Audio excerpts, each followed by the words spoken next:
નમસ્કાર મિત્રો, મારી યુટ્યુબ ચેનલમાં તમારું હાર્દિક સ્વાગત છે. આજે આપણે વાત કરવાના છીએ ઉદ્યોગપતિના છોકરા સાથે બનેલી એક ઘટના વિશે.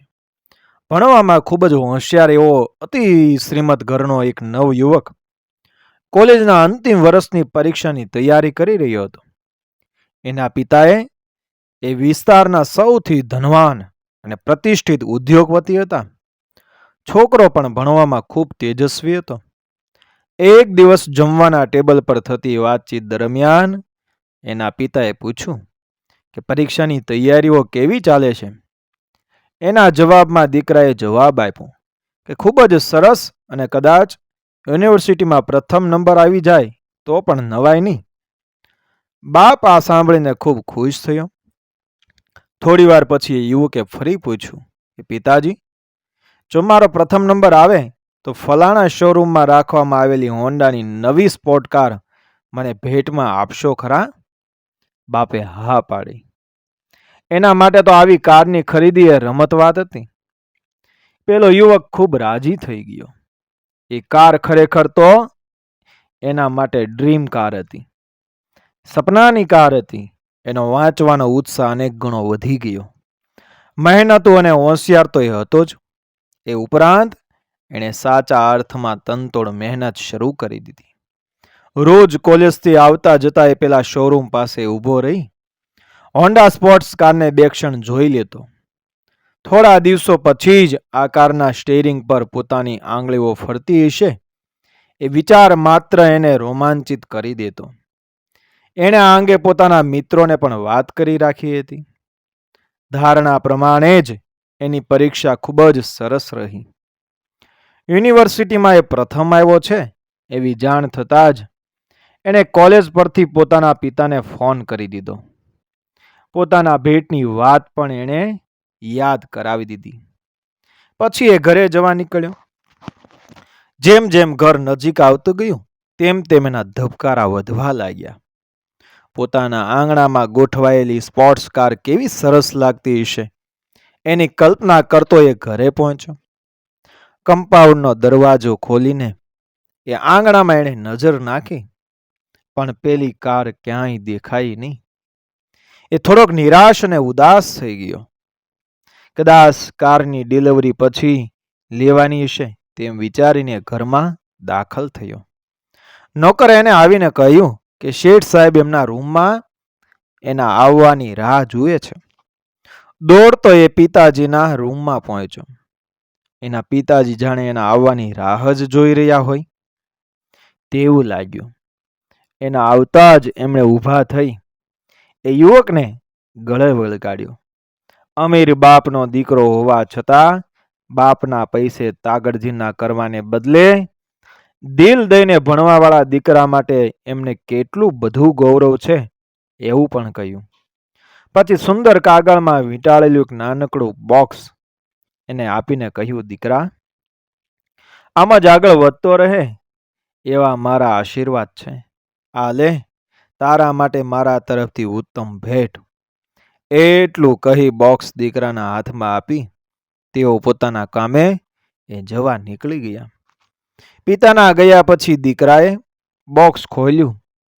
જોયું તો એમાં પાકા પૂઠાવાળું સોનેરી અક્ષરોથી લખાયેલું બાઇબલ હતું. બાઇબલ બંને હાથમાં પકડીને થોડી વાર એની સામે જોઈ રહ્યો. એને અત્યંત ગુસ્સો આવ્યો. બાઇબલ એમ જ ટેબલ પર મૂકીને એ વિચારમાં પડી ગયો. ઘરમાં અઢળક પૈસો હોવા છતાં પોતાની એક જ માંગણી પૂરી કરવામાં બાપનો જીવ ન ચાલ્યો એ વાત એને હાડોહાડ કોરી ખાતી હતી. સ્પોર્ટ્સ કાર અપાવવાની હા પાડ્યા પછી પણ પિતાનો જીવ ન ચાલ્યો એનું એને ખૂબ જ લાગી આવ્યું. એ પોતે પણ સ્વમાની હતો એટલે બીજી વખત પિતા પાસે માગવાનો કે એમને યાદ અપાવવાનો તો સવાલ જ નહોતો પેદા થતો.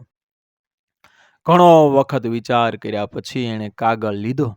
એમાં ટૂંકમાં એટલું જ લખ્યું કે પૂજ્ય પિતાજી, સ્પોર્ટ્સ કારને બદલે બાઇબલ આપવામાં આપનો કોઈ શુભ ઈરાદો જ હશે એમ માનું છું, પણ મારે સ્પોર્ટ્સ કાર જોઈતી હતી. હું ઘરેથી જાઉં છું. ક્યાં જાઉં છું તે નહીં કહું. જ્યારે તમારી સમકક્ષ પૈસાદાર બની જઈશ ત્યારે જ હવે તમને મારું મોં બતાવીશ. એ જ પ્રણામ. ચિઠ્ઠી બાઇબલના બોક્સ પર મૂકી એ ઘરેથી નીકળી ગયો. નોકરે એને પાછો વાળવાની અને ક્યાં જઈ રહ્યો છે જાણવાની ખૂબ કોશિશ કરી જોઈ, પરંતુ વ્યર્થ. કોઈને કંઈ પણ કહ્યા વિના એ જતો રહ્યો. વર્ષો વીતી ગયા. યુવકના નસીબ ખૂબ સારા હતા. મહેનત અને હોશિયાર તો એ હતો જ, એટલે એણે જે બિઝનેસ શરૂ કર્યો તેમાં તેને અણધારી સફળતા એ મળી અને એ અતિ શ્રીમંત બની ગયો. સુંદર મજાનું ઘર બનાવી એણે લગ્ન પણ કરી લીધા. વચ્ચે વચ્ચે એને પોતાના પ્રેમાળ પિતા યાદ આવી જતા, પરંતુ એ પ્રેમાળ ચહેરા પાછળ રહેલી કંજૂસ માણસનો ચહેરો એને તરત જ દેખાતો. માતાના મૃત્યુ પછી પોતે આટલા વર્ષમાં એક સ્પોર્ટ્સ કાર જ માગી અને અઢળક પૈસો હોવા છતાં એના પિતાએ કારને બદલે સુફિયાણી ફિલોસોફી જાળવા ફક્ત બાઇબલ જ આપ્યું.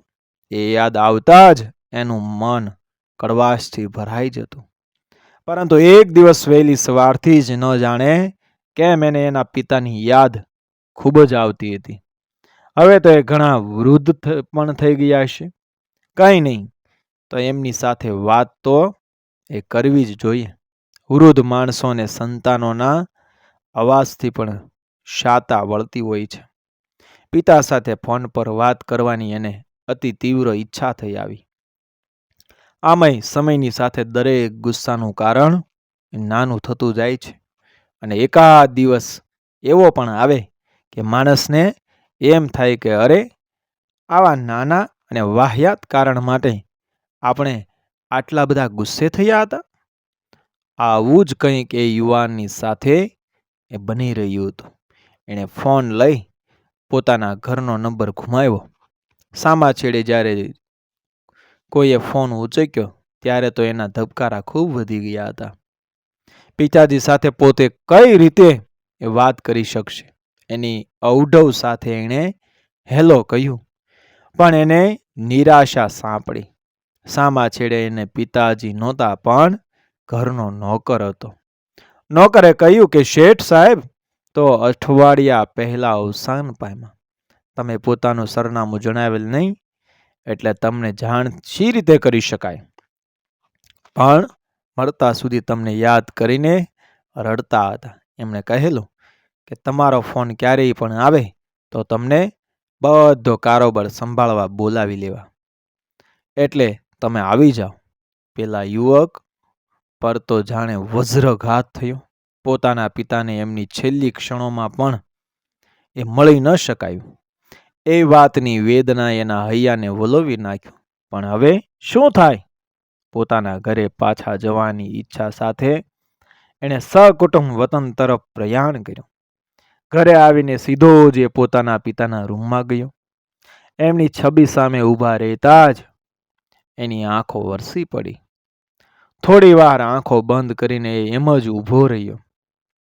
પછી પોતાના રૂમમાં આવ્યો.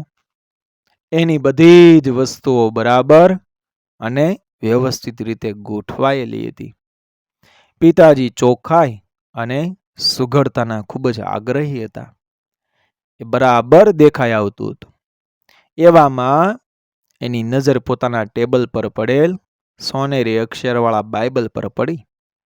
આ એ જ બાઇબલ હતું જેના કારણે એણે ઘર છોડ્યું હતું. એના મનમાંથી પિતાજી માટેની બધી જ કડવાશ ગાયબ થઈ ગઈ હતી. એણે બાઇબલ હાથમાં લઈ ખોલ્યું. પ્રથમ પાના પર જ એના પિતાએ લખ્યું હતું, હે ભગવાન, મારા દીકરા જેવા ઉત્તમ સંતાનને ભેટ કઈ રીતે આપવી તે તું મને શીખવાડજે. એણે માગેલ વસ્તુઓ સાથે ઉત્તમ સંસ્કારોનો વારસો પણ આપી શકું એવું કરજે. એ યુવકને આજે પોતાના પિતાએ લખેલા શબ્દો બાઇબલના શબ્દો જેટલા જ મહાન લાગ્યા. એ શબ્દોને ચૂમવા એણે બાઇબલને હોઠે લગાડ્યું. એ જ વખતે એના પાનાઓ વચ્ચે ક્યાંક છુપાયેલું નાનકડું કવર નીચે જમીન પર પડ્યું. પેલા યુવાને કવર ખોલ્યું. એમાં હોન્ડા સ્પોર્ટ કારની ચાવી અને સંપૂર્ણ ચૂકતે લખેલું પેલા શોરૂમનું બિલ હતું. એના પર તારીખ હતી એ પ્રથમ નંબરે પાસ થઈને આવ્યો હતો એ જ દિવસની. કંઈ કેટલી વાર સુધી નીચે બેસી રહ્યો, પછી હૃદય ફાટી જાય એટલું બધું રડ્યો, ધ્રુસકે ને ધ્રુસકે. એ પછી કલાકો સુધી સુનમુન બની એ પોતાના પિતાજીની છબી સામે જોતો રહ્યો. ભેટ આપણે ધારીએ એ રીતે મળે તો જ આપણે એનો સ્વીકાર કરીએ. એ તો કેવું, વડીલો તો ઠીક, ભગવાન તરફથી જુદી જુદી રીતે એ પેકિંગ કરાયેલા આવી કેટલી બધી ભેટોનો આપણે અસ્વીકાર કરતા હોઈશું. કારણ એક જ કે આપણી ધારણા પ્રમાણે એનું પેકિંગ થયું નથી હોતું. બસ એટલું જ. મિત્રો, વિડીયો પસંદ આવે મારી ચેનલ સબસ્ક્રાઈબ કરો, ફોલો કરો, શેર કરો. મળીએ આવી જ ઘટનાને પ્રેરણાદાયક વાર્તાઓ સાથે આગળના વિડીયોમાં. બન્યા રહેજો મારી ચેનલ સાથે. જય શ્રી કૃષ્ણ, રાધે રાધે, જય શ્રી રામ.